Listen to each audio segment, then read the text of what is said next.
The black holes of nature are the most perfect macroscopic objects there are in the universe.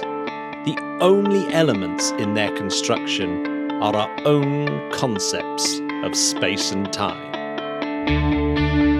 The Interplanetary Podcast. The exploration of space for the benefit of all mankind. Your hosts here in London, Matthew Russell and Jamie Franklin. Oh yeah, baby Chandra. I wasn't sure if you were going to give it its long name or not. I was hoping you would. I think it's Subramanian Chandrasekhar. My word. Well, I enjoyed that very much. A Nobel Prize-winning physicist who died exactly 1/4 of a century ago today. 25 years ago today. Rest in peace. Hugely important. Well, the Chandra Space Telescope, for example, is named after him. No diggity. But Jamie, I want to talk about arguably the start of the space race. Well, then I want to talk about it. It's the 21st of August, 1957. And something quite dark is happening in the Soviet Union. And that is the R7 Semyorka, or as the Americans called it at the time, the SS-6 Sapwood. The SS-6 Sapwood. The Sapwood. Oh man, they've launched the Sapwood. And yes, this was the first successful long flight. It went 3,700 miles on the 21st of August, 1957, with a dummy warhead going into the Pacific Ocean. Oh, God, yeah. And it's the first successfully tested multi-stage intercontinental ballistic missile. Now, why would I even think that was a good thing? Because in actual fact, what happened was that was modified, and months later, that missile was used to launch Sputnik 1 and Sputnik 2. And of course, it was modified further, and Yuri Gagarin flew on it. And go forward over into the future, and you'll find that even the Soyuz 2 of today is based on that original R7 missile, intercontinental ballistic missile. So what you're saying, Matt, is that you can't make an omelette without breaking some eggs? Yeah, well, the R7 actually turned out to be just a ludicrously expensive weapon, just totally impractical. Yeah. You'd have these enormous launch sites that would just be knocked out. The instant you started a war, they would get instantly knocked out. So it was deemed too expensive. But all that infrastructure was there for human spaceflight from that point onwards. So, you know, there was a bad thing. And often with bad things, Jamie, comes good things, which is what I'm keeping my fingers crossed for COVID. You know, that's what I like about you, Matt. You are Mr. Silver Lining, aren't you? Have I got that reputation, Jamie? I've got a feeling I have the opposite reputation. You thought I was going to say Mr. Silver Hair, didn't you? But I didn't. Mm-hmm. I think you used to be quite pessimistic. But Matt, in your old age, you're very optimistic. I believe that you are understanding that we're not long on this mortal coil. No, that's right. And that's kind of flying in the opposite direction to the normal aging process. Yeah. Do you know what, Jamie? It's also, remember the big solar eclipse in America? Oh, yeah. The recent one? Yeah. How long ago do you think that was? Was it last year or was it the year before? I'm going to say the year before, because it wasn't that the one that Trump looked at without wearing glasses. Yeah, I think it was. Yeah. No, it's 3 years ago. What? That doesn't seem right. I sick. If someone had said it was last year, I'd believe it. But no, 3 years. It wasn't even. Yeah, that's incredible. I thought that blew my mind this morning. Yeah. There's 2 craters on Mars, Jamie. Just 2? There's more than 2, but there's 2. One called. That is a good point, though. There are definitely more than 2 craters on Mars. Just pulling you up on it. Yes, but there's one called Maraldi and one called Green, a green crater on Mars. Are you sure? But yes, it's actually named after two astronomers that were born on this very day too. Oh. Now, remember we were talking about naming conventions, which I kind of dig, but naming conventions for Mars is quite simple. Yeah. Large craters is deceased scientists or anyone who's contributed to the study of Mars. Yeah. Small craters, though, are villages of the world with a population less than 100,000. Oh. So there might be a Studley crater. You reckon? Or, no, I doubt it. There might be an Ilfracombe crater, maybe. Oh, the chance would be a fine thing. Then there's large valleys named after the things that Mars used to be called in various different languages, or maybe still called in various languages, and small valleys, which are the classical or modern names of rivers. Don't they call valleys on Mars after podcast hosts? If only there was What do you think? Franklin Vallis. Oh, yeah, my God, would be imagine quite cool, that. wouldn't it? That would be quite cool, wouldn't it? Alas, no. Alas, no. Both large craters, these two. Maraldi is named after Giacomo Filippo Maraldi, who was born on this very day in 1665, and he's the nephew of Cassini. Oh, come on. But he's also and he's the uncle of Jean-Dominique Maraldi. That's quite a family. Yeah, the crater's named after the pair of them. So it's not one or the other, it's actually both of them, which is weird. But he was the first person to notice the corona that you see when you look at a solar eclipse. He was the one that noticed that it wasn't part of the moon, that it was in actual fact part of the sun that we were seeing. I mean, that's pretty important. That is important, isn't it? As things go, as discoveries go. Yeah, so he was the first person to really nail that one. But he also noticed that the ice caps on Mars are not quite on the sort of top of where they would be. They're sort of offset from the rotational poles of the planet. Right. Yeah. Yeah. And he was also apparently, although he wasn't recognised at the time for this, he was involved in the discovery that light was a wave. Oh, God, I mean, or has wave-like properties. He's ticking the boxes. Yeah, he's ticking the boxes. Well done, Giacomo. But Well what about done. Green Crater? Is it named because it's green? Do you Alien think? blood, probably. Yeah, it's where alien blood has been spilt, and that's why they know life is on Mars. Read about it in the Daily Star. Read about it in our old mate. What's he called? Oh, Marcus Allen. Marcus Allen's He almost magazine. certainly would endorse that theory. Yes, Shout out to you, Marcus. Are you still a listener? Yay, Marcus! Come back on, Marcus. All is forgiven. We're only pulling your leg, or are we? Prove to me, Marcus, that I was pulling your leg. See what I've done there? Yeah, that was excellent work. I want beyond a Green- reasonable doubt evidence that I was pulling your leg. Sorry, Matt. Carry on. Green. Is it falsifiable? Green Crater is named after a chap called Nathaniel Everett Green. Solid. He was actually Queen Victoria's art teacher. Oh. Which is not bad, but he was also the founder of the British Astronomical Association, the BAA. Which I gave up my membership of that to join the British Interplanetary Society. So it was like I had to make a choice because funds were low. But I might actually rejoin. Do you know what? I might go back, but because it was a very good. You've got all sorts of stuff. And he was also the president of that. But what he was very well known for was, because he was a great artist, he would draw Mars. He would get his telescope out and do brilliant drawings of Mars. And he was the first person to point out that perhaps the canals that others were seeing were probably an optical illusion. Oh, yes.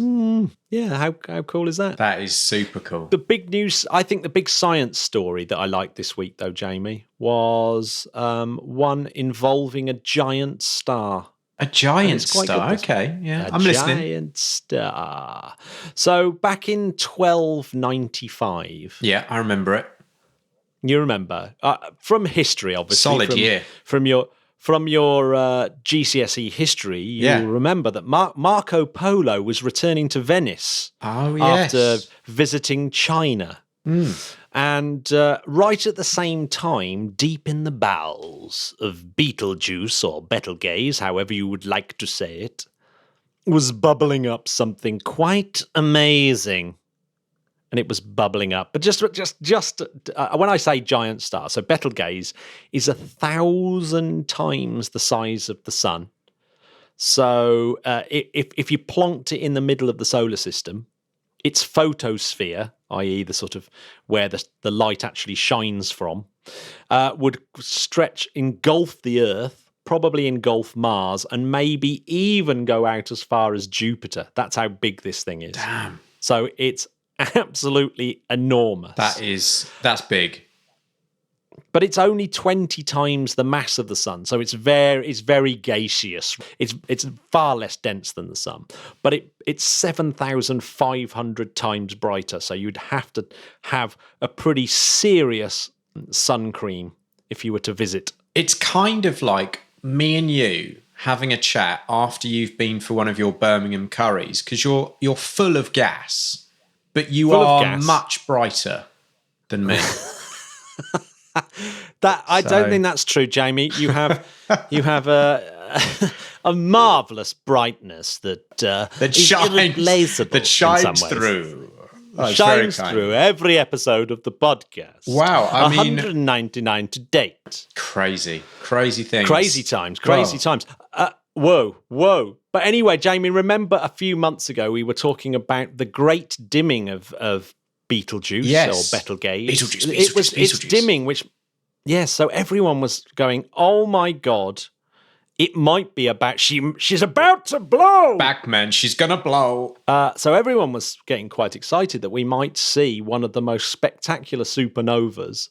And I mean spectacular. It would be as bright as the moon for weeks and weeks, and maybe even visible in the day. I mean, it would just be, it would be absolutely fantastic. However, a paper has come out this week, spatially resolved ultraviolet spectroscopy of the great dimming of Betelgeuse. Available at your local stationery shop. WH Smith's will stock them. But this is the scientists from all over the shop: Harvard, Smithsonian, the Leibniz Institute, Massachusetts Institute of Technology, etc., etc. So lots of people. Leibniz, don't they make the those great chocolate biscuits? Yes. So while they're making chocolate biscuits, they look into. They're also looking into supernovas. Yeah.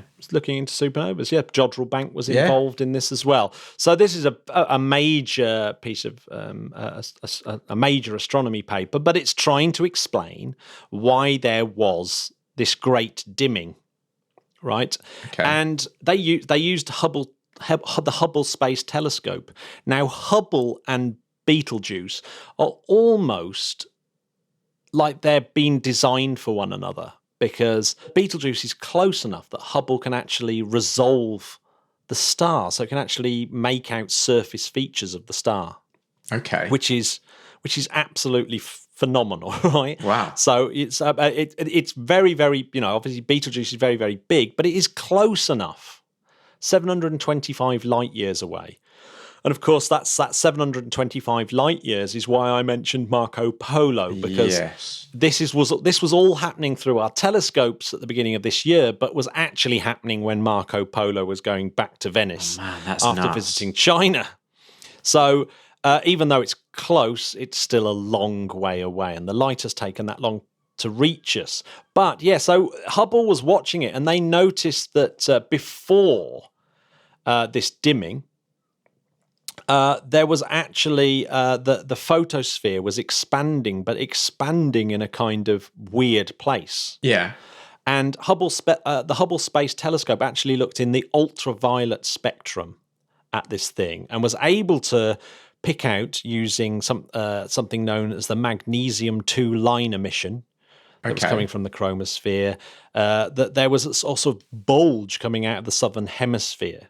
So there's this big, very big bright spot that's not normally there, and it was not associated with the rotation of the star and its poles, which is unusual. So it often has these bright spots appearing, but normally it's somehow related to the rotation of the star itself. But this one wasn't.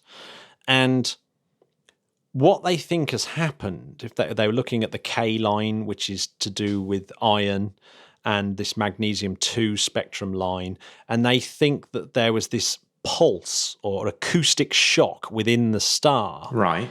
Basically a super hot plasma bubble bubbling up from within Betelgeuse. Damn. And you've got to think of Betelgeuse as this giant circular spherical lung. So it's like a spherical lung that's breathing in and out. So unlike our star, Betelgeuse has this sort of 400-day period where it's going in and out, in and out. So it's got something like 900 times the sun's radius, but that goes up and down quite considerably. Yeah. Either way, as it sort of breathes in and out over 400 days. So just over a year, it breathes in and out. It's got this cycle. But it appears that just as it was breathing out and becoming big, it's also having this bubble come up through it. And it's this coinciding of the bubble coming up, or this plasma bubble coming up as the star expands at the same time, that's pushed it out into space, pushed this load of plasma, hot plasma, out into space. And that hot plasma has turned into dust as it's got further away. God damn. And it's that massive cloud of dust that has blocked the light and caused Betelgeuse to appear to dim. Oh. And so it's this ultraviolet observation that they've made that's been able to sort of link this bright spot, this large convective cell and mass ejection, and this dust cloud. I'm kind of gutted, Matt, because we won't get to see the supernova after all, or not yet. Anyway. Well, I don't know, because they actually don't. They don't say in this paper they don't know what the cause of this big star burp was. Right. It's in fact, this is what Andrea Dupre, and she is a legend. She's an octogenarian. She's 80 and she works at the Harvard Smithsonian. She's the lead scientist on this at 80. Can you believe it? And she says, With Hubble, we see the material as it left the star's visible surface and moved out through the atmosphere before the dust formed that caused the star to appear to dim. So, that's beautiful. Yeah. Was she on the line, or was that you? Yes, I quickly recorded her. I phoned her up and said, "Can you sum this up for me? Just give us a quote." Yeah. So there's other stars that Brilliant. do a similar sort of. There's other sort of stars that do this similar dimming effect. Right. Arcor Borealis phenomena. So they think it's similar to that. So these are AGB supergiants or post-AGB supergiants. So they're looking at that and the similarities between those kind of things. But I tell you what's really frustrating now is that Betelgeuse is, as we look at it from the Earth, is too close to the sun to observe. So they're not able to observe it for a while, which kind of is a bit annoying. But they think they might be able to observe it using either stereo, which is these two spacecraft that are out observing the sun. So they might be able to observe Betelgeuse from there, or they might even be able to observe it from one of the Mars landers. Really? Yeah. Oh, that would be cool. Yeah, that's really cool, isn't it? So, they can keep an eye on Betelgeuse and see if we really are going to see a supernova. I don't think we are. I mean, the chances are quite low, but oh my God, if we do, it will be very, very, very exciting. Oh, I love it. Yes, I'm a big fan. So yes, a massive star burping and the burp turning into dust. I mean, I wish I knew what the process was of how this giant plasma turned into dust, but it's like a weird cough, isn't it? Imagine hot burp that turns into dust. Seems weird. But do you know who we're going to have to ask, Matthew? We're going to have to ask our guest on the 200th episode next week, Mr. Eric Berger. Mr. Eric Berger is definitely an expert on Earth weather. I mean, he knows about he's going to have an stellar answer weather for us. If anyone's going to know, it's going to be him. So yes, next week, 200th episode, we're going to be joined by our Patreons and with Eric Berger. So that what an awesome. exciting show. The 200th, insane. And yeah, one of our favourite people. I mean, if not one of my favourite people ever on Twitter and outside of Twitter, Mr. Eric Berger. Yeah. Can't wait. Mr. Eric Berger himself. Wow. Yes, awesome guest. So, Jamie, do you want to listen to this week's guest? Hell yeah. Actually, he's super awesome. Classic. He's a person into space who's also a musician. What? Who would have thunk that, huh? My kind of guy. This is a space entrepreneur or a serial space entrepreneur. If only there was a word like for entrepreneur that had an S, began with an S. Sontrepreneur. I don't know. But anyway, he's a serial space entrepreneur, and he's written a book that is actually great. It really is everything that we talk about on the podcast. And it's called The Industry That Can Transform Humanity. Now we're Space is Open for Business by Robert C. Jacobson. C. Jacobson. I don't think I've ever seen a book with as many sort of people from the industry saying how good it is. Glowing reviews. There's lots and lots and lots of glowing reviews. And he's we're going to have a podcast competition. So over this week, we're going to be, if you check out our Instagram and Twitter, there'll be a chance to win copies of the book. Get out. Yeah, big time. And I'm telling you, it is definitely a book worth owning. It is so 100% worth owning. You have to get your greasy mitts on it. You'll have to go to our social media channels to find out how. I mean, don't believe us. Read the reviews. Yeah, read the reviews. So, yes. Do you want to listen to my chat, James? And yes, after our chat, please. We'll have some huge podcast news. OMG. Let's roll the tape. OMG. So you have to listen after the interview because it's huge. It's huge, I tell you. Huge. So here we go. Here we go.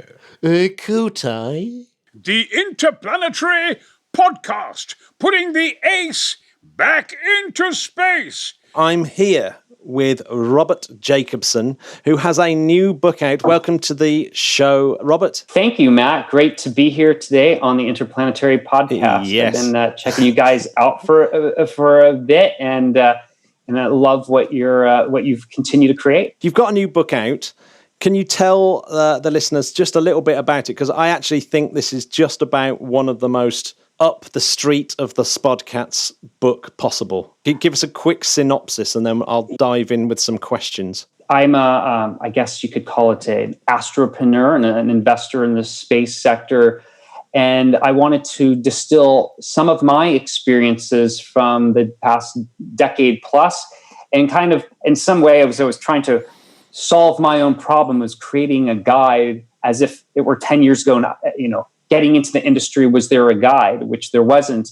So I kind of wrote that book for myself, but I'm really writing it to other investors and entrepreneurs, although it can be enjoyed by anybody, as a really insightful guide to this evolving industry. And I think some of the differences with maybe my book is that I wanted to not just share my own research and analysis, but in a sense go to the experts in the industry, about over 100 in and around the industry that included industry leaders, other investors, and gather their insights into the economics and strategies for this industry. And I really wanted to make it a really, really easy read for people. So there was a lot of meticulous craft to the pages of it, which I think Matt can probably attest to. And a couple other sort of distinctive areas about just the formatting of even the book. was I included a section on culture. And I think culture is actually a really unique aspect of space, and not just the culture of space, but of how popular culture and things like the arts and science fiction have influenced space, and how space influences them. It's kind of a virtuous cycle there. And there's a section that I also include in the book on how to sustainably grow the industry. And I think many times we always talk about growth just for growth's sake, or there's just, we look at the the $360 billion US industry or the global space industry. Although now they're saying it's even larger. I think a report came out yesterday that it's maybe even 400 plus globally. But I also wanted to go to some of the policy experts and say, look, if you kind of had a magic wand, or if you're talking to other government leaders, policy leaders, what are things we could do to, as a nation, and where I'm an American, or people in their respective countries, to help grow the space economy in their representative communities. So yeah, there's quite a lot of. Well, we'll unpack each of those little things as we go along. I think that's a really good synopsis of the book. Okay. Did we actually say what it was called? A Space is Open for Business. So yes. I want to actually start with that actual title. Space is Open for Business. So that term, space, is hugely broad. So presumably there's lots of little kind of silos of space that we can talk about, and I'm assuming that all of them are starting to become open. But yeah, what are the sort of main important areas that you're talking about when you actually are talking about space? Yeah, thank you. And in the subtitle, which I think is important, is the industry that can transform humanity. So space, yes, is a broad term, and space has been an idea that it colors our imagination and our dreams. And for thousands of years, we drew paintings in caves. We looked to the skies. We still do. We just had a recent new comet visit us that was actually discovered by an amateur astronomer, which is pretty amazing. And so many times in kind of our contemporary society, and saying 20th, 21st century, we'd think of space as purely as a place, which it is. It's a place for commerce. It's a place for exploration. But it also enables inspiration. And I think that we can think of space, in many times space is also a metaphor of like inner and outer space. And it connects with, I think, these times where we're in, with the kind of this COVID times, where we're being challenged on all sorts of assumptions and what our own reality is. And I've also been thinking about space, not just outer space, but inner space too, that space as an idea and as a place can potentially provide all sorts of things, and it can be personalized. So if you're, say, a painter, and you can do that, whereas if you're a hardcore technology entrepreneur, you might have a different relationship with it. So a lot of times it's about these relationships to the word and to what it means, and I think it's okay to have multiple definitions or meanings of it. And a lot of the emphasis in the book is geared towards sort of the lower Earth orbit part of the of space being open for business, and that's that sweet spot, kind of like around where the space station up and higher, but essentially not where we have our geo communication satellites, much further out. But a lot of the economic activity is going in lower Earth orbit, which is fantastic. And I do discuss, how there's a lot of energy right now going towards the moon and a little bit on Mars. Although at the moment there's not an urgent economic case today saying that like why we have to do something on Mars. But we need to go to Mars. We need to do all of it. But the economic rationale is a little more maybe difficult to make. Well, why is it happening, really? Why have we suddenly... Why, and like you mentioned this before we came on air, that there's a growing interest in space. Why is that happening, and why are we seeing this kind of what people call new space and or Space 2.0 or whatever you want to call it? And what are the things that it's impacting the most on? I think there was a recognizing by in some people in the investment community that they started. Well, first of all, they started saying, well, why are these super high net worth individuals like Paul Allen, Sir Richard Branson? Even Bill Gates invested in satellites in the late 90s, but more contemporary Jeff Bezos and Elon Musk. Why are they investing in space? It's not just that it's cool. They've started realizing there's something else. And you start looking at what's going on in space. It was a highly customized type of activity, government to government only working with maybe a few select large, essentially government contractors. And it was a slow business. There was things happening on a very iterative rather than it was iteration versus innovation. The industry was actually very conservative and very cautious. It's not like somebody says, hey, I have a new satellite bus that does all this. And we have like this, we've gone from, the Pentium 3, we're going to put the Pentium 10 on there. That is not how the industry works. They're actually really slow and very risk adverse.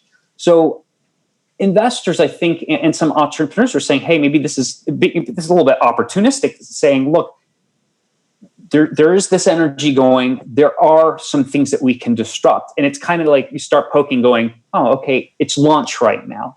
And I think launch is probably an area that's maybe a little bit, there's probably enough launch capacity globally in terms of all the startups that are out there and other established companies.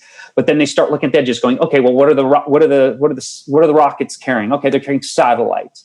And then people start looking at habitats and going, okay, what are you doing with those things? So it's some people refer to it maybe as like they're looking at Moore's law opportunity in space. And I haven't seen the actual graph where it's the same type of exponentiality where like of growth, but maybe you could make an argument that as the cost, the true cost to getting anything, any type of atoms of mass to space decreases, that you will be able to create so much more new value. Because essentially what you're having is like I use this this analog to like in the 90s internet infrastructure. And you needed companies like Cisco building essentially internet hardware. And then you had companies that were like such as Google that were relying on things like Cisco to build their applications. And then Google eventually kind of becomes its own bit of infrastructure, and other companies start developing and spinning off, or technology, swirls coming off of that. And I think that is what we're seeing. And so the low hanging fruit initially was launch early on. But I think a lot of that is kind of like it's a very if I use a blue ocean strategy, it's a very red ocean. It's very bloody and lots of competition there. It's not some place you want to jump in there today. And then there were these small sat Earth observation constellations in the vein of Spire Global, Planet, and others. And now you're also seeing data services, and even some of those observation companies are even trying to say, we're no longer a space company, we're a data analytics company. So there's all sorts of micro movements within this new space evolution, and I think it's great that this is all happening, and I even think that the failures are something to be expected. So when companies go bankrupt and something happens, they're not all going to survive, let alone thrive. So it's just part of this process. You just want to make sure that if you're if you're an investor or entrepreneur, you can at least learn. The bruises aren't so severe that you end up in a coma or dead. Yeah, it's certainly it's. I mean, I'd quite like to ask you what your thoughts were on the UK government coming in and swooping up OneWeb as an investment choice. Yeah, so I haven't followed it super closely, and backing up for those maybe who don't know, OneWeb is was a plan to send a constellation of satellites and provide internet services to, they say it was like, they've tried this before, essentially bringing internet to where places that are underserved, Africa, maybe parts of Southeast Asia, rural parts of the US, could be rural parts of Canada. You could think Russia, places where like big open spaces where it's just too expensive to bring in fiber or other things. So it's, in some ways, it's a new category of space. It's a business to consumer category. And then you would probably also have commercial businesses that might say, hey, we want some of that service too. And there was a lot of capital investment that went in. I think it was like $2 billion plus US dollars, and they still needed more. But I mean, it had investors like, I think either Richard Branson through one of his groups, because Virgin Orbit was going to be flying or transporting some of their satellites. I think Coca-Cola. There were a lot of very interesting corporate investors in there because they saw providing internet access to new markets can help create new markets. And there can be all sorts of debate there. But essentially, they kind of ran out of money, and I don't really know why, but went into bankruptcy, and the courts allowed it to be essentially sold. And then an Indian telecom group, and then the British government came in and purchased it. And I even saw a headline today that I think some other groups that are coming on to put some other, I don't know if it's investment or customer money, but there's additional funding coming through. So one thought is that maybe this infrastructure was still too expensive for the non-government markets, because this has happened with Iridium, where they built Iridium, it worked, but they only had so many customers that would pay thousands of dollars for these headsets. It was like, I think they had like maybe 50,000 customers or so. It was just not enough. And it went bankrupt. And eventually people bought the assets on the cheap, and they said, oh, now we can make it profitable because other investors and creditors took it on the chin, and they got their bumps and bruises. So I think UK government will probably do okay acquiring these assets. It's debatable whether or not they should be in this business, why they want to be in the business. They'll probably they probably got this the assets at a discount. Yeah, I mean, is it encouraging to see governments though investing in essentially these kind of big new spacey kind of ventures, and like you said, you're opening up new platforms, aren't you, that things can grow off and become new businesses themselves. Is it right that governments come in and sort of, like they built the railways or like they helped build the internet in the first place, that they're kind of keeping some of those things afloat? And so therefore, is it encouraging to see that sort of thing? Or as an investor, are you kind of a bit scared that maybe it kind of misbalances the market and kind of shades the market somehow? Yeah, Matthew, it's a good point. I think that you're essentially asking the government to pick winners and losers, and that's it used to be illegal in the United Kingdom with doing. I had a friend whose business was doing reverse directories, he had directory, and there were a lot of things that were illegal with using like the telephone directory, and when it was becoming digitized, and then eventually they changed the laws around that. So you can be. It sometimes timing is a big part of whether you can be successful. You look at. I'm going to go back to. And a lot of credit. I'm going to go back up. A lot of credit should be given to Greg Weiler, though, who started OneWeb, and he had projects before this because he was initially building, I think, ground stations in his early part of his career in Africa, and he really believes in this as a real thing. And then maybe later he saw the economic opportunity, but I think he really does want to help a lot of people with this. So I think a lot of credit should be given to Greg in terms of his effort there. To the point of governments, it's sort of like government intervention.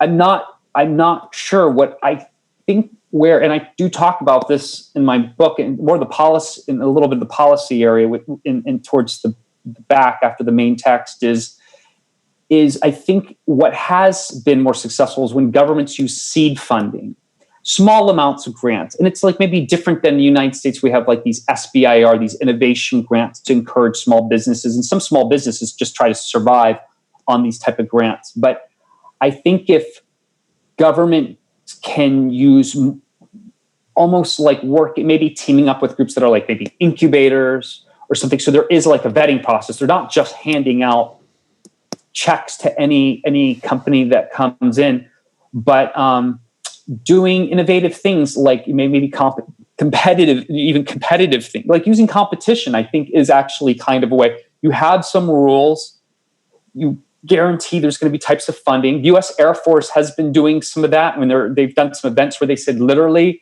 they have a credit cards authorized like at like $1 million or something, and they are literally charging and like doing contracts and things like that. I think it's removing for government to remove the bureaucratic part so that you can allow more smaller opportunities. Because I think one thing that stifles the market is you've got, say, a big company, old established company, we're going to and they want people to, they do government business. Works fine, works great for them. They have legions of people and processors and compliance people and attorneys to take care of all that bureaucratic work. Then you have, maybe somebody that brought in a great idea, maybe couple individuals, and and they hire one other person, and they say, "Well, we want this great contract. We have a thing that can be part of the solution set."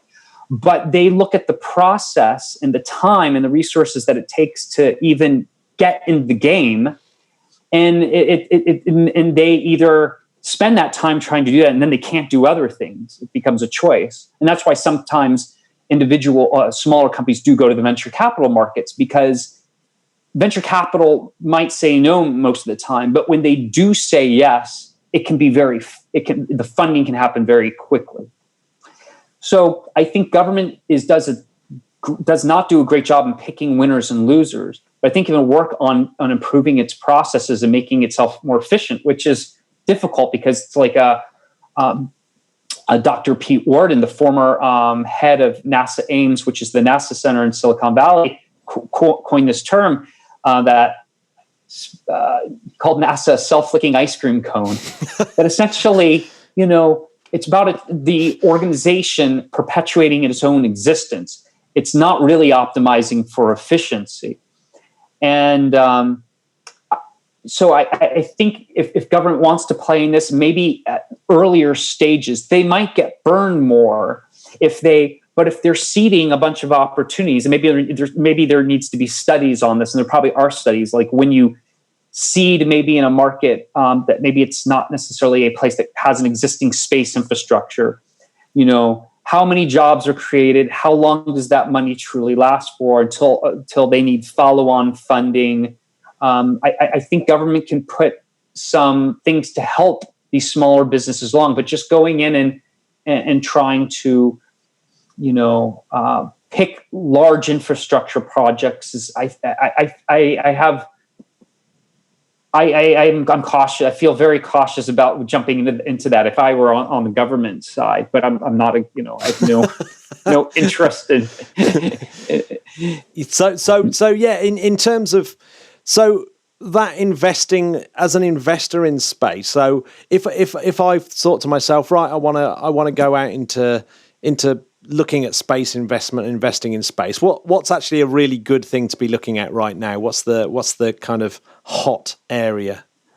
Well, as a disclosure, I'm not making any specific recommendations, and one should always we get a bunch of consult letters with their tax and legal advisors around that. But there's a lot of activity in B2B, business to business, and business to government. And I'll put a little caveat here that I find it's kind of funny, because if you look back a few years ago, there are plenty of interviews and articles where many investors came from being entrepreneurs, and they, many times these roles flip-flop, being back on the backside on both sides. They'll describe as both sides of the table. And they'll say, if you're too focused on like government money, government contracts, don't talk to us. But now you actually look at many of the larger, newer style space companies, and a lot of their business, they have a lot of booking of business within government. I'm not saying it's good or bad. The government, I think these companies do an excellent job servicing the government, and this actually helps the entire space economy. But it's kind of ironic when people at one point they were saying, if you're taking too much money from governments or you have too many contracts, we're not interested. But now there's this whole category called B2G. But I think an interesting category is one I'm personally getting very excited about, and a newer one is B2C. And that's business to consumer. And as I said, it can include the OneWeb. And now there was another announcement by Kuiper, which is Amazon's project, which was approved by, I think, the FCC. And they've been kind of on there's not a whole lot of information about them. And there's several other essentially data constellation project companies going. But I'm interested in like the services for consumer, but it's not just those data services. I think soon we're going to start being able to see products potentially developed in space for use by people. There's I think the area around pharmaceutical and biotech, which ultimately is to be used by humans. Maybe there'll be some veterinary uses. I don't know, but there, I think I used to vacillate a lot on space tourism. Space tourism is many times people's gateway because they just were like, I want to go to space, so that's a form of space tourism. And I was personally kind of down and a little bit pessimistic on space tourism for a while because I had invested in it, time and money. It wasn't happening. It's at least on the suborbital side, very slow, difficult. But I'm kind of coming around to my perspective and now looking at new optics and saying, look, let's not just think about it as purely a carrying butts into space. What can we do in space that's creating value for people back on Earth? And just start thinking about the new use cases. I'm actually working on entrepreneurial on a space themed B2C business, a very large market, and we have good use cases, and we've got a pilot project that's been in space that's been completed, and so that's an area I'm bullish on. Yeah, the space tourism thing. We should. I mean, I know we've been saying it for some time, but it does look as though like Virgin Galactic are sort of almost there, doesn't it? It does. Actually taking people and look, up. It's been a very long development path. I was at the very first Spaceship One flight to space on June 21st, 2004, and that really kind of changed almost everything for me. It's funny that I didn't go to the follow-on flights. I kind of felt like it was just so cool the first one. Like I didn't know it was like I hit my peak experience, and I didn't want to like ruin it of like, it's been very slow. And after I think the first competition flight, that's when they put the Virgin Galactic sticker on, and because essentially Branson was licensing the technology from Spaceship One. But I think the challenge, what I had learned, and I didn't know any of this when I first got in, that they were using these hybrid rocket engines, which they were essentially sticking like rubber from tires, ramming there as a fuel, and it works reasonably well for these air launch systems, but Virgin has learned that the system has not scaled. They thought, have Spaceship One, we'll build this bigger Spaceship Two. I mean, that was kind of like sort of made sense. And they didn't really have the propulsion. What I had always dreamed of, and they didn't do this, is that they would team up with another company that was just a propulsion company, and just be done with it, saying, look, hey, if this isn't working, cut bait and go with something that's actually working. And another thing that I think was proposed, and I don't know why this didn't happen, was they could have commercialized Spaceship One. They could have just essentially continued to do some flights. After the first 3 flights with it to space, essentially Paul Allen wanted it in a museum as a tax write-off. And so he took as a tax write-off, but they could have continued to fly this. take a passenger on there is going to pay you, I don't know, pick a number. I'm sure there would have been, just to continue, even just to prove that, say, hey, there's a market, even if it's small, and that we're not going to kill somebody or injure somebody, and then, figure this out. But I think there was so much enthusiasm that, like, we need to do this in a bigger way. And you look at you go back in time, and you can go to, like, the Internet Archive and look at the Wayback Machine, and this proves it, and look at those press releases where they were saying, by 2007, we're going to be flying, 2008. And they kept on pushing up like a year, and that hasn't happened. So I have a sense that maybe Sir Richard and maybe him and his advisors did not really know early on maybe the state of the technology, the true state of the technology, and that how long a potential hardware development program can really take. And I imagine he's disappointed because he wants this to be a big part of his legacy. There's no doubt, but it's a struggle because they still kind of have this beautiful looking machine. It glides. I know they want to do a powered flight soon from New Mexico, but I question, like, what the turnaround time between flights are going to be. There's a lot of things about the operational part of the business, and now it's a public company and people can trade the stock, so that kind of has its own sort of psychology around that. And I almost look at that as like the stock and the actual business as being in some ways two related but different things. Yeah, that is an interesting point.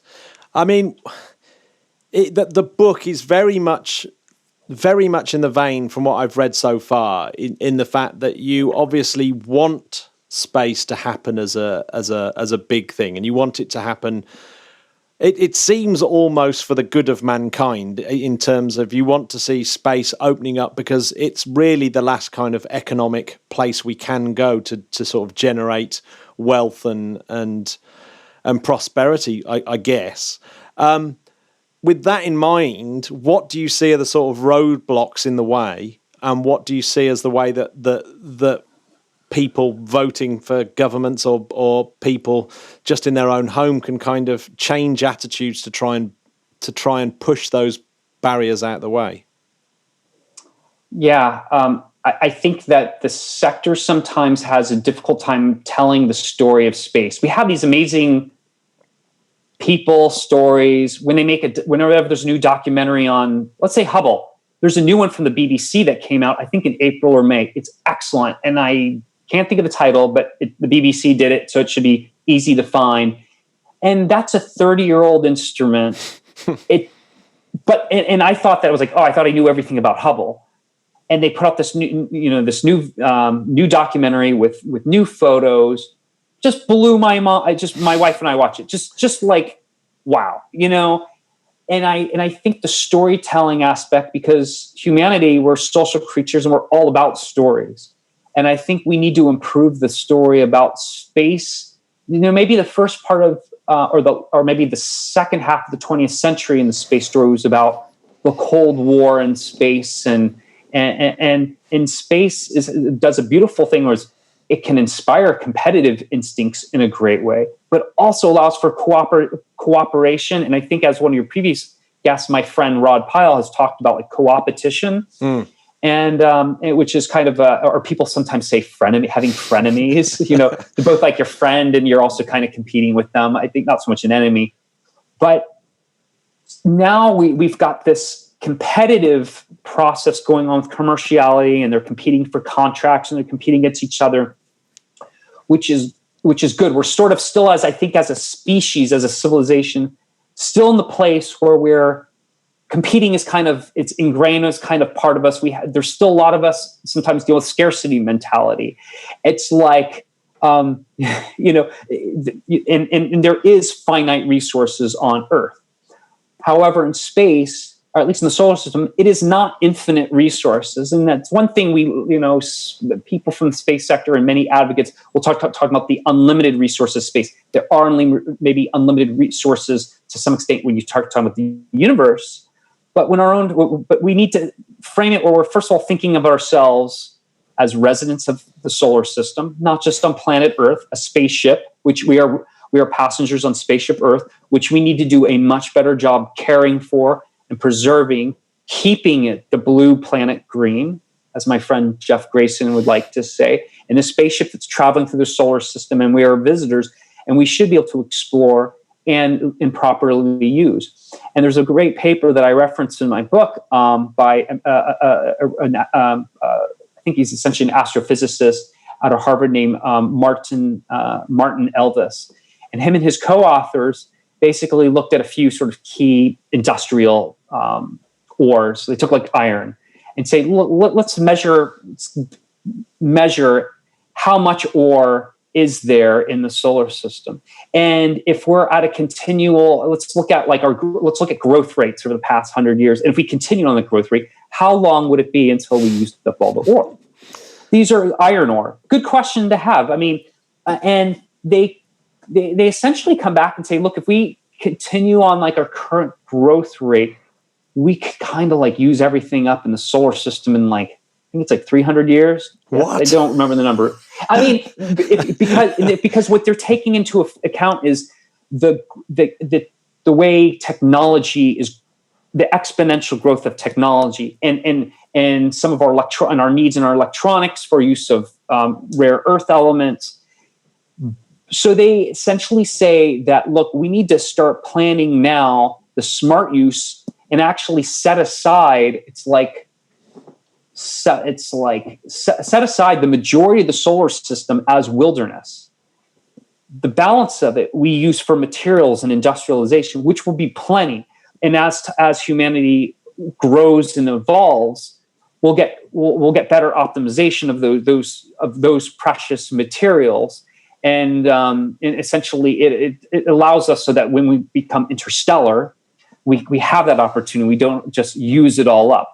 And so back to the kind of the book, I am totally biased where I want us to be a spacefaring civilization. And I talk about the Kardashev scale, that I think that we need to be mandating amongst, it's like ourselves and governments need to almost put as a mandate, say, hey, look, we want to grow from being a type 0 civilization to a type 1. Doesn't matter how long it takes, but the fact that this is something we're going to do, put that in some type of, and formalize that. Just by putting it out there, it'll start putting it in people's minds. And that will help us thinking, if we know where we want to be, if we know that we want to be in the solar system, interstellar, we can then, as a civilization, individuals start to build it backwards and know going, okay, if this is, we know where we're going, part of our journey, then what are things that we have to do? We know we need to figure out, can we even reproduce off planet? Can we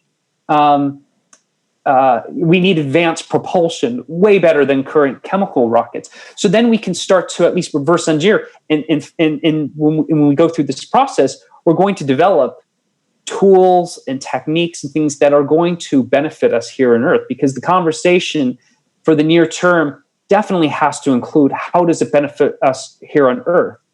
Because many people, like Jeff Bezos is a big believer in Jerry O'Neill, who wanted to see O'Neill colonies, essentially having these large structures in free space, where O'Neill was envisioning thousands of people, and I think Bezos envisions trillions of people in the solar system. Bezos wants 1 million people on Mars at the end of the century.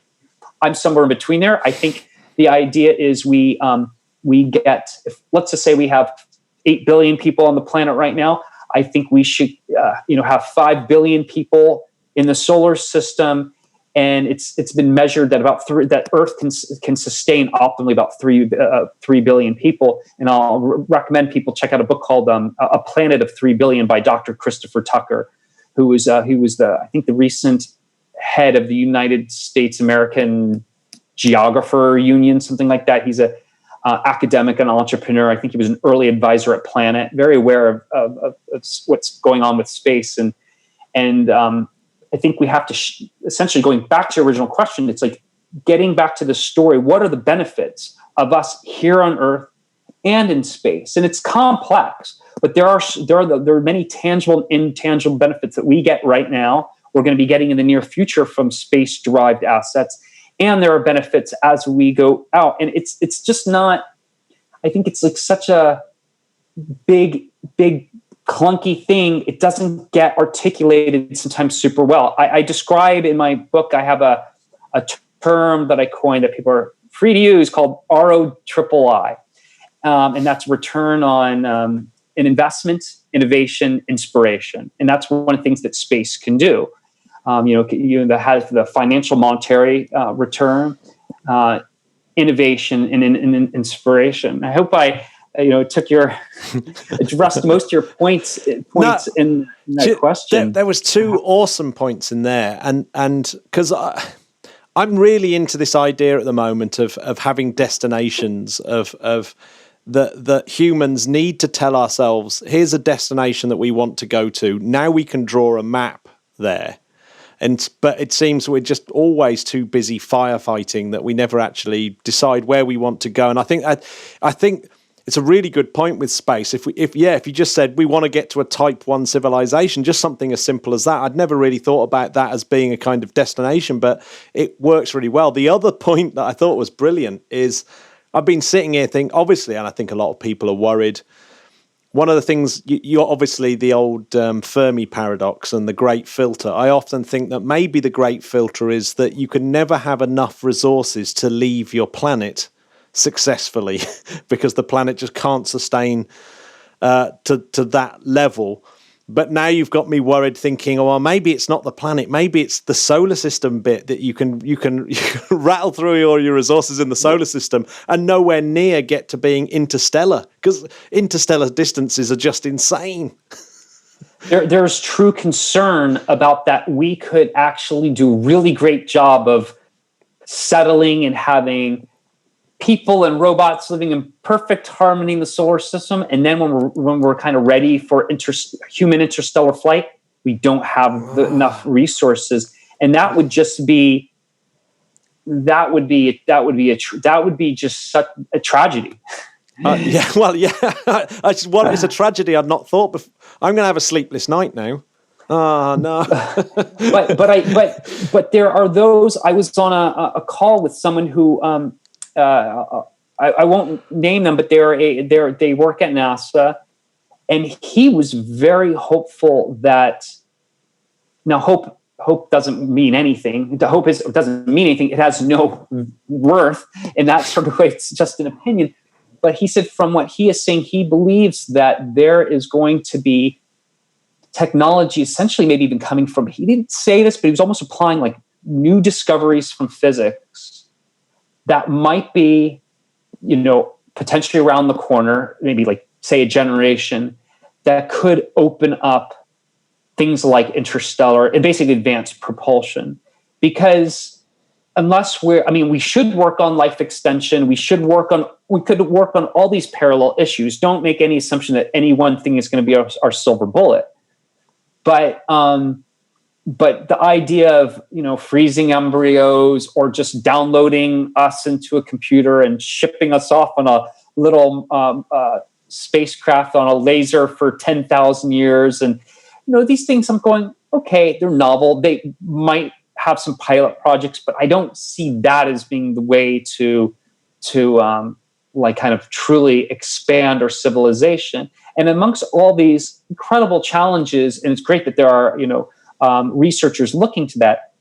The near-term stuff, like those who really want to go to Mars or are inspired by Mars or the moon, it's great that we have this energy, and that's creating a new story and inspiring people to do all sorts of initiatives here on Earth. And I think that's fantastic. And look, despite all the international, some of the international issues, let's say take Russia and the United States as an example, they're still cooperating with the International Space Station. We forget that as it flies overhead, that there is a multinational, for those who are politically correct, multi-gender, racial. We have a very diverse group of people that work together, live together, poop together. May I say that? They're in a very small enclosure, and they come back changed people. Sometimes their DNA has actually changed, but they are actually they've had experienced the overview effect. They've done science. They've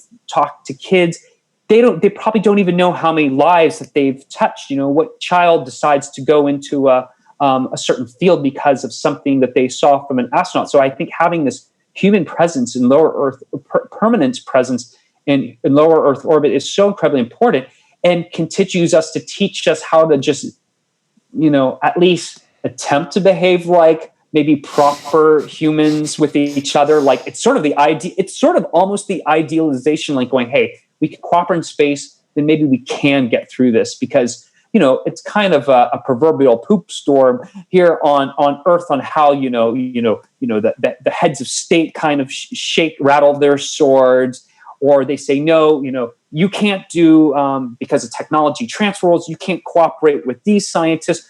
So I think space, there's a lot of groups that they try to find other ways to cooperate. Working on the space station is one. I mean, there was even, I think, a little bit of experimentation between China, a university in China, and the United States, spearheaded through nanoracks. It was just like a relatively minor, I think, experiment that took a lot of permissions that nanoracks, a U.S.-based company, had to get done, but it proved that it can be done. So I think we should just not be so open and shut about how we maybe don't cooperate on Earth, but actually space is a great representation and maybe a model that groups that are looking for maybe how to create maybe peace amongst in conflict zones or things. I think there's just a lot we could learn there.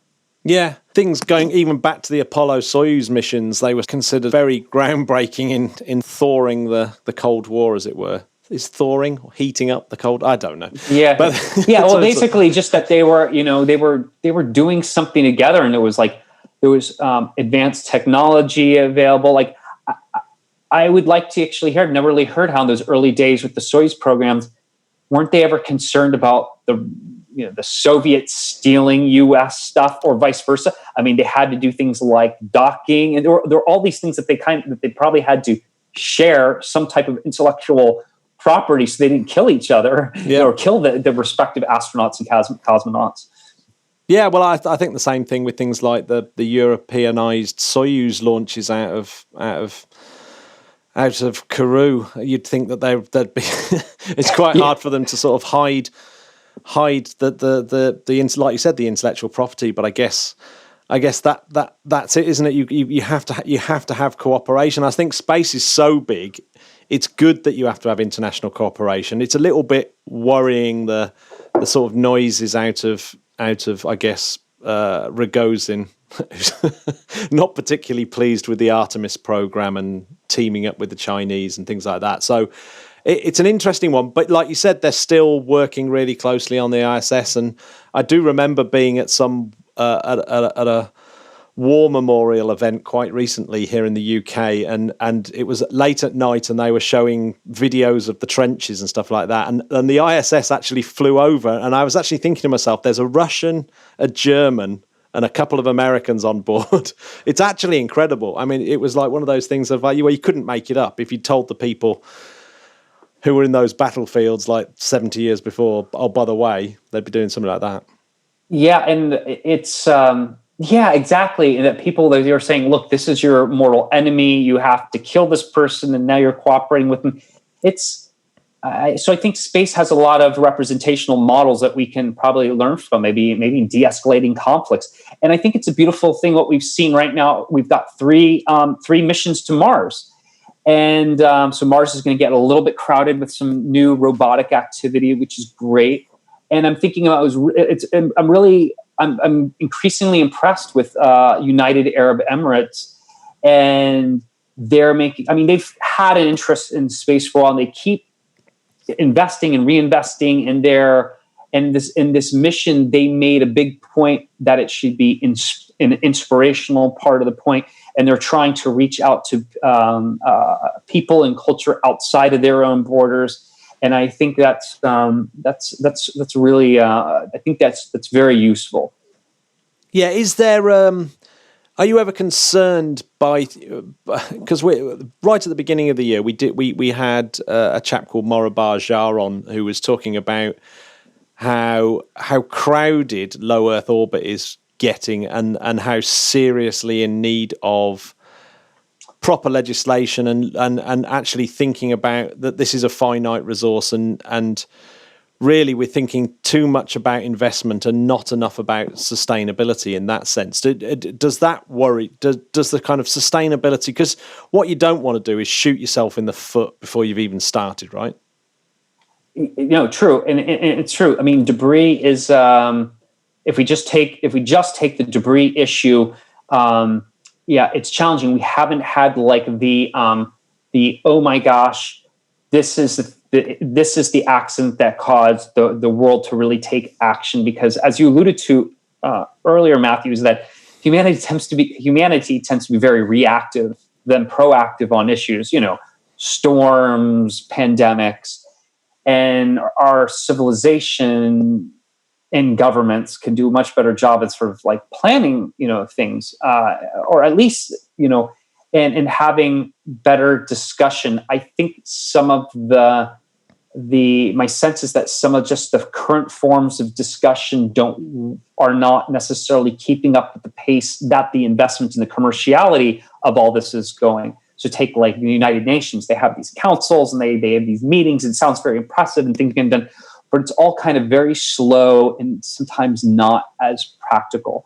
And business people and entrepreneurs are kind of like practical looking, solving issues. And sometimes they go really fast on their effort. And then something's, I'm not saying that they don't care about debris or being smart custodians of using low Earth orbit, but they just want to go fast. But we do have like some debris issues. So like I'm reading here that we have approximately 23,000 pieces of large orbital debris larger than 10 centimeters, and approximately 500,000 pieces of debris between 1 centimeter and 10 centimeters.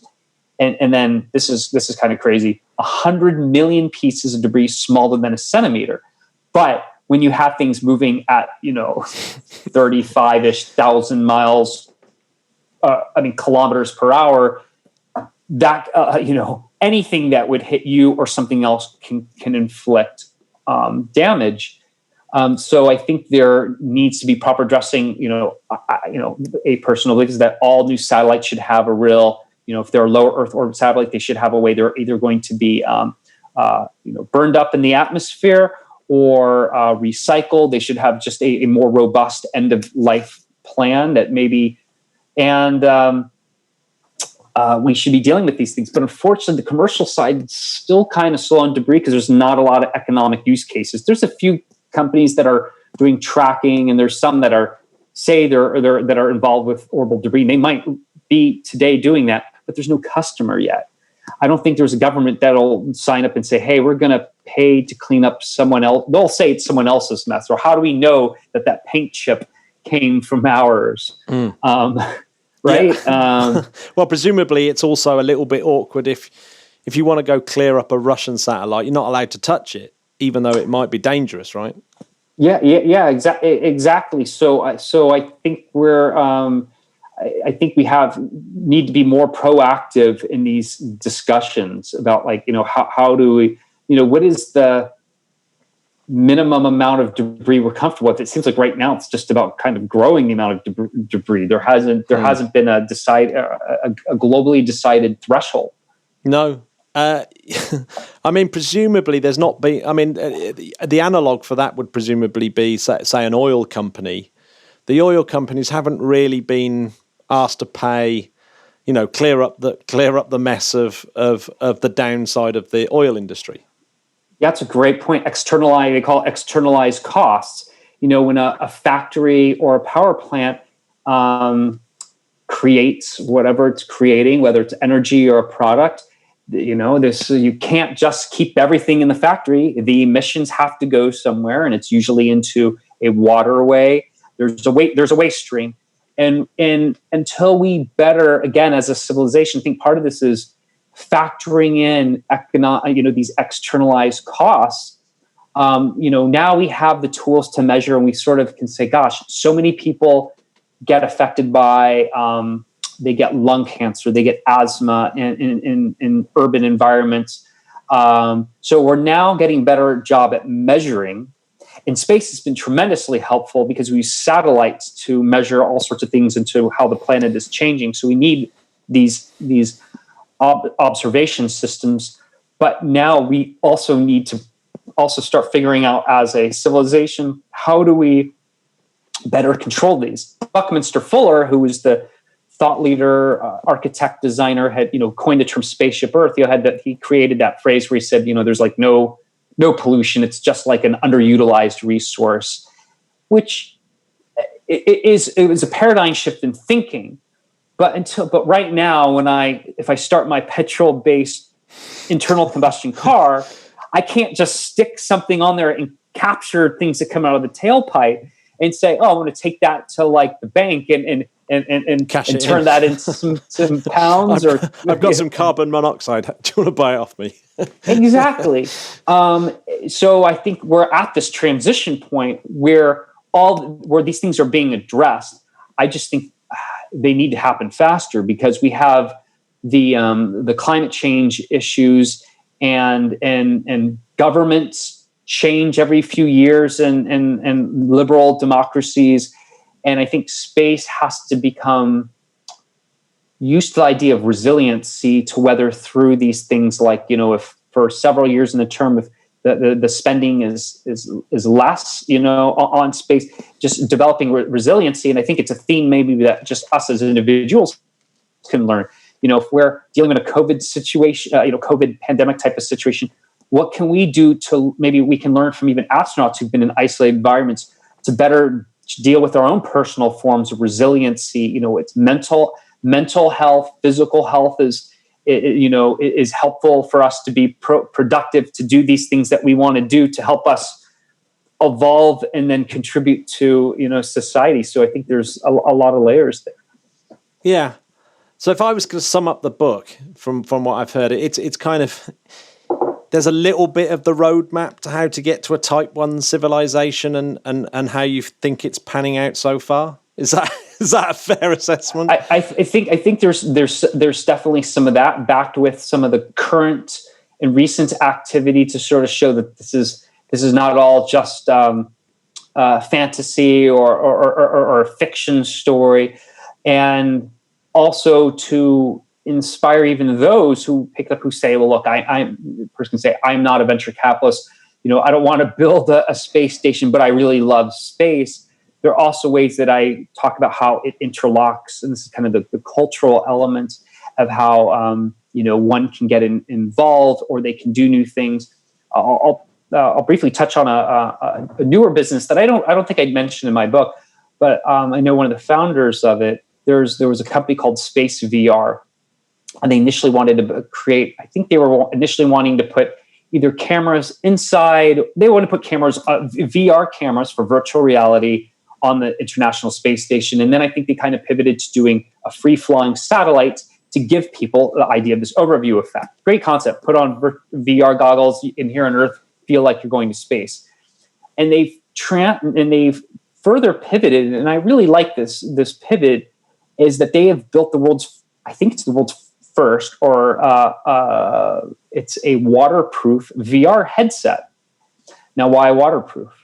Well, there's an idea that's been around since I think the late 60s called flotation tanks, which that can go down the rabbit hole of some of the early research that was done there. And if people don't know about flotation tanks, or it's sometimes called isolation tanks, and I've done some floating myself, and I think it's a marvelous activity, but it's not for everyone.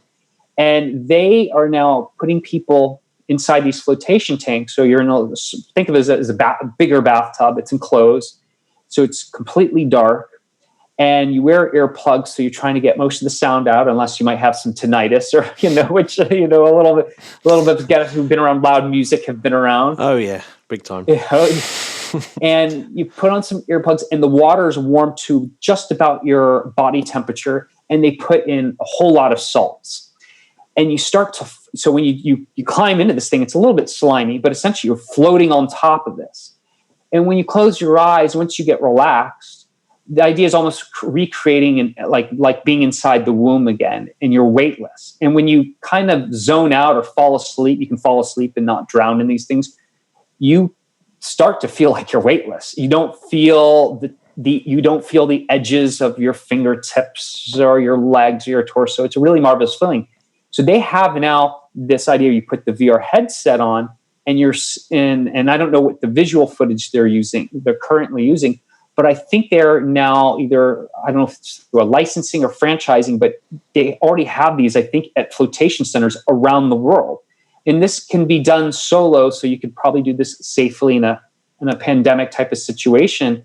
And I think you can essentially go to Space VR. I don't mean I'm giving them like good plug here, but it's a way for humans now, for a very affordable price, to maybe try to re-experience what these astronauts have felt by seeing the Earth from space, with no borders, and seeing the Earth as it is.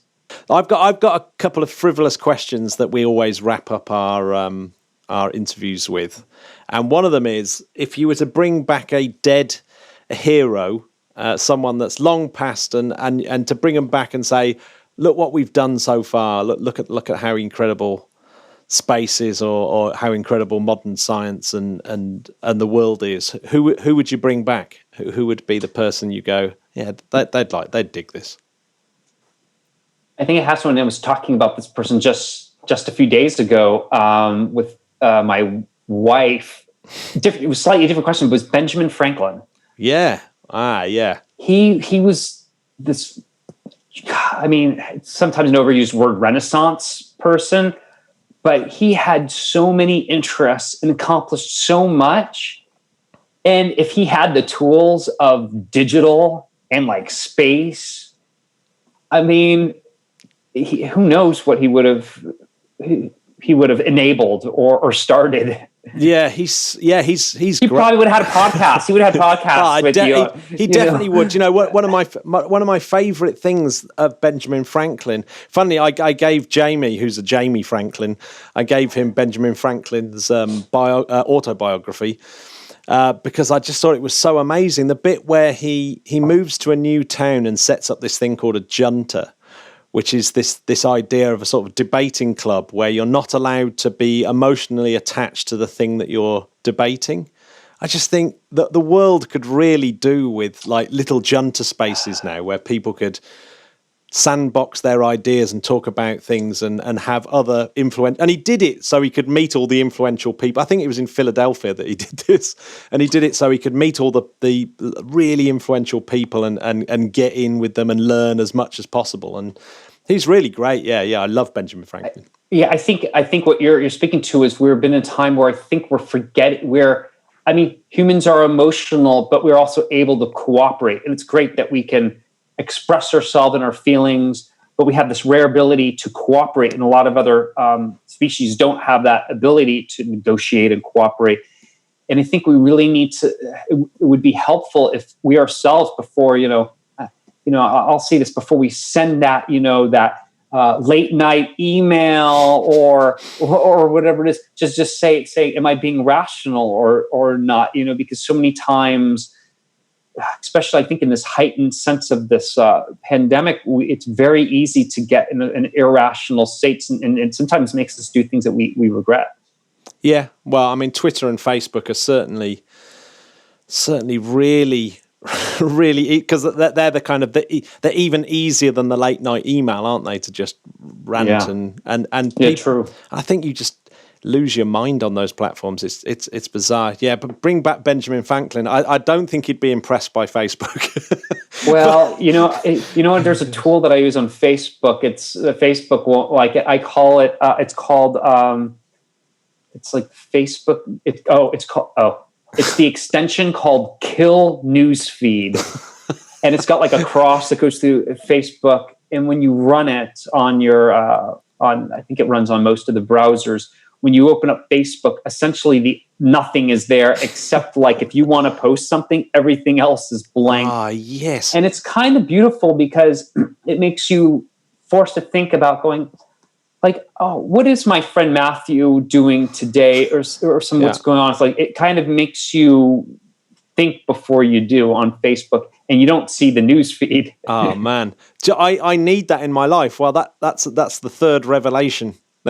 Right, kill newsfeed. Kill newsfeed. I'm on that. It'll actually I found when I installed it, it increased my happiness. Oh man, it must do. The depressing thing is I have to use Facebook for work, and I have to use Facebook for the podcast, and I get sucked into it. I'm an awful person, and I get sucked into Facebook so easily. You're just human. You're just human. It's just we've all been down there, and we should all still support and like and do all these things and comment, but just to recognize that like when we're posting things, we're just posting opinions, and we all have opinions. Yeah, and it's okay. Well, exactly. Unfortunately, the opinions get attached to the people. I think that because Benjamin Franklin was very good at that of splitting opinion up from the person saying it.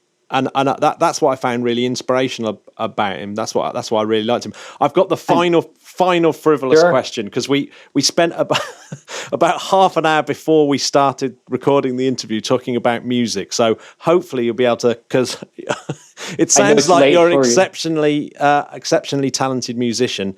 And we were saying, this is quite common in space people, but it sounds like you know your onions. So have you got we've got a space playlist where we've got lots and lots of songs relating to space, and you're not allowed to have David Bowie because it's obviously too obvious.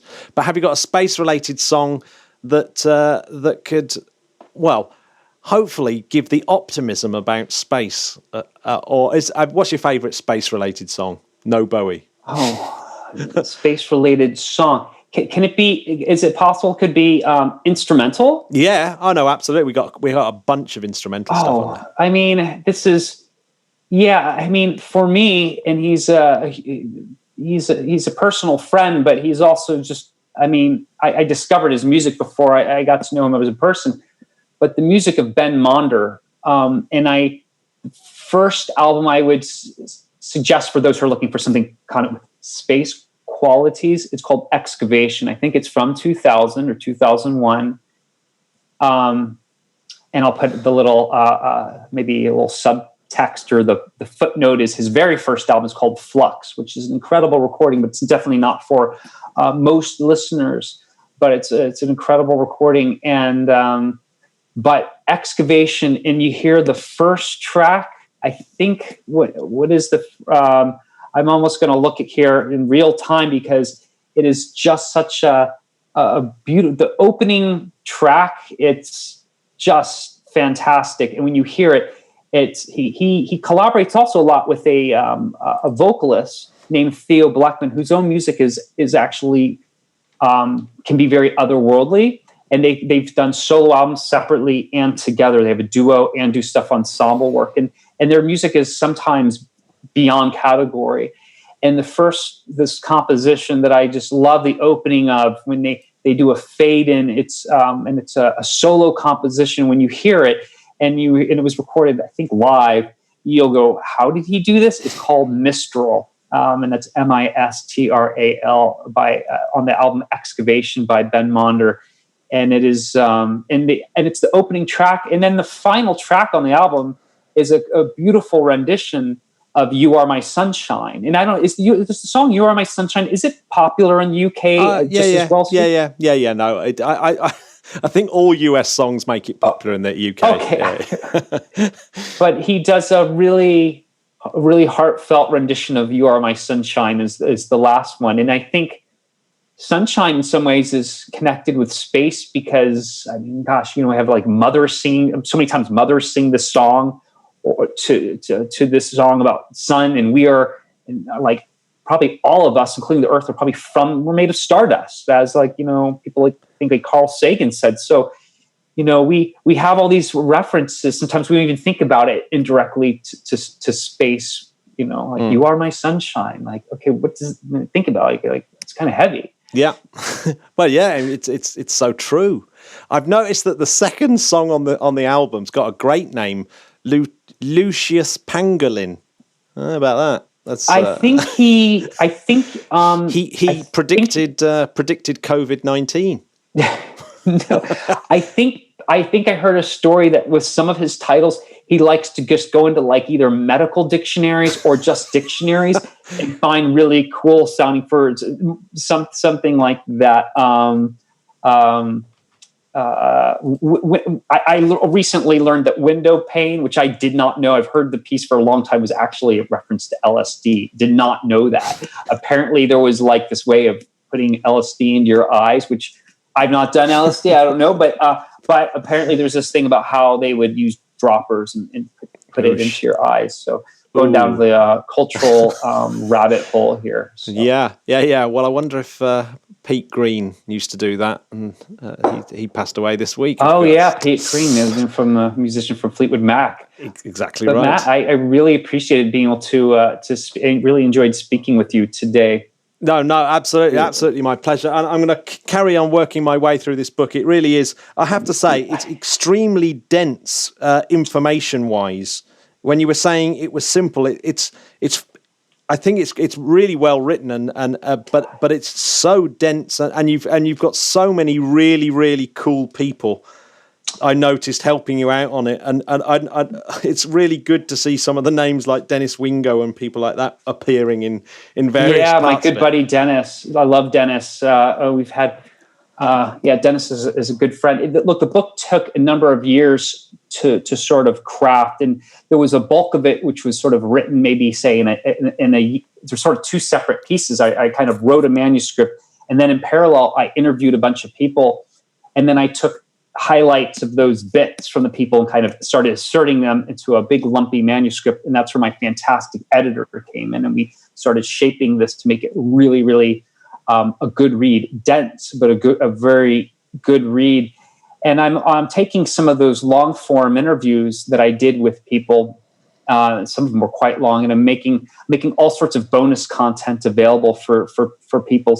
Just some of it much of it free for those who haven't purchased the book. So there's a website for the book called spacesopenforbusiness.com, and we're offering all sorts of bonus material there. People can sign up there and would love to keep it really friendly, informative, and fun there. So I would love to continue to engage with people, and we'll find some way to even get some copies of the book to some readers. So stay tuned with Matt. Absolutely. Matt, because we're going to make some copies of the book available to the Interplanetary Podcast readers. We'd love to do that as a thank you to Matt and Jamie for their service. Cool. Well, we'll definitely come up with a competition, and we'll work out how we do it, because it'll be that's really, really cool. Matthew, thank you very much for having me on the Interplanetary Podcast, and my pleasure. I appreciate your time, and have a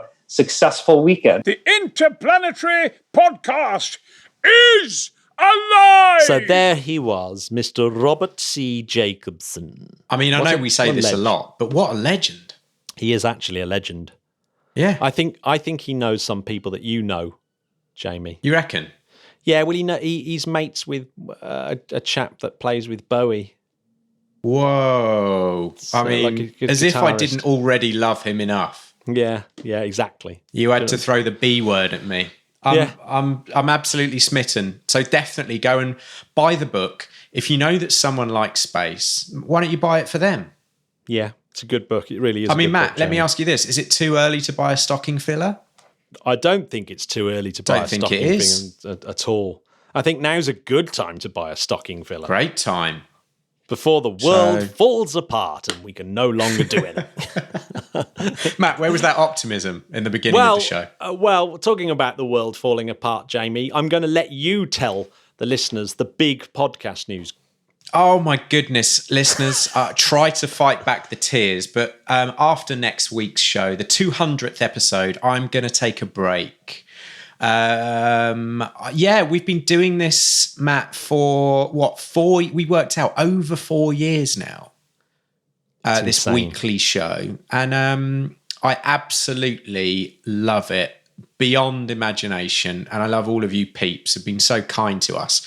The podcast, don't worry, the podcast is still going ahead because Matthew is absolutely the right person to be the heart of the podcast going forward. But yeah, I'm taking a little break. I will definitely be back at some point, but I'm taking a bit of a break to write some music because Matt, I've bought a load of musical equipment, and I think that maybe I can write one mediocre song. What do you reckon? I reckon there's a mediocre song lying somewhere deep within. It's Jamie. somewhere in my soul, and I'm going to try and get it out because we're very busy with work, both of us, and any spare time goes into the podcast. So I'm going to have a little break and put my spare time into another project of music. So wish me luck, and I will 100% be back. So as I say, don't just don't do anything stupid. Yeah. All right. So anyway, Jamie is a brother from another mother for me. But we've become very close friends, haven't we? Over the podcast, we have. So, I mean, as if we weren't close enough. Exactly, we were close friends before, but I feel as though it's brought us closer together, like space has a tendency to do, doesn't it? Bring people together. It does that to people. And yes, and so obviously Jamie will be back. I have. On the Patreon channel, I've put up a little survey. So if the listeners want to have a look at the survey, it's just to give me some ideas of what we want to do next. The patrons have already had their say. It looks like I'm going to be trying to have a special guest host each week, and maybe the patrons themselves will form part of this circle of special guest hosts each week until Jamie is fit to return. So we want to know definitely what you would like to hear going forward. And if that means tweaking the show a little bit, then we're going to do that. Yeah. We're very conscious of that. We want this to be for you, and it is for you. It's always been for you. We've never done any advertising, and we want to make sure that the people who support us, including, of course, our lovely Patreons, that they are our priority. So, yeah, thank you so much for all the support. My God, 4 years. So there we have it. That's my supernova. Oh, boom. Like a massive star, you've done a burp of dust on us all. There we go. Sorry for covering you all in my plasma dust. But yes, hopefully, it's going to be good. It's going to be good. It's going to be. It is. It's going to be better, new times. So bear with us.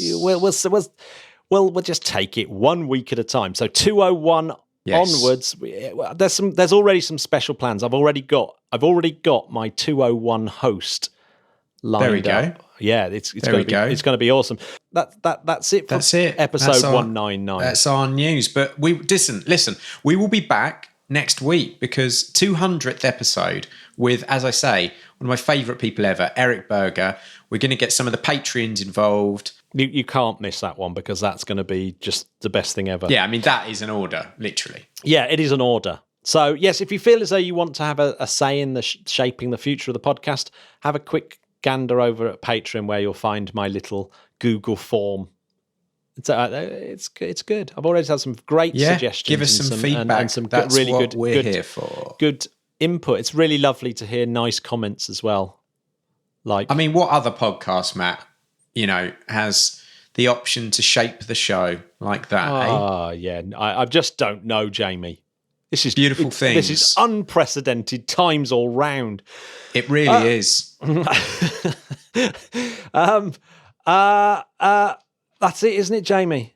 That's it. So what are you up to this weekend, Matthew? I am. Do you know what? I don't know. I'm going to do like you, Jamie. I'm going to be doing a little bit of music. Yes. I've got to finish off a cover of a Queen cover, which I've done. It's a Hard Life, which actually turned out that the guitar parts are really difficult and very complicated. Glory. Well, Matt, if anyone can do them, you can. And when are people going to be able to hear these Queen covers? I've heard them, and they're insanely good.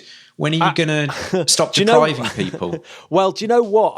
That we might actually have a Jay, Ian, and myself. We might do a. Now we've got all these covers, we might do a podcast that delves into each song in depth while we play our covers. What do you think? I love that. That just need a something name. I will absolutely subscribe to. So, Ladies and gentlemen, keep looking up into the skies and see what you may spot. you might see a star going supernova. Yes, please do. Report back. Thank you. Au revoir. Bye, nice podcast. See you soon. Bye.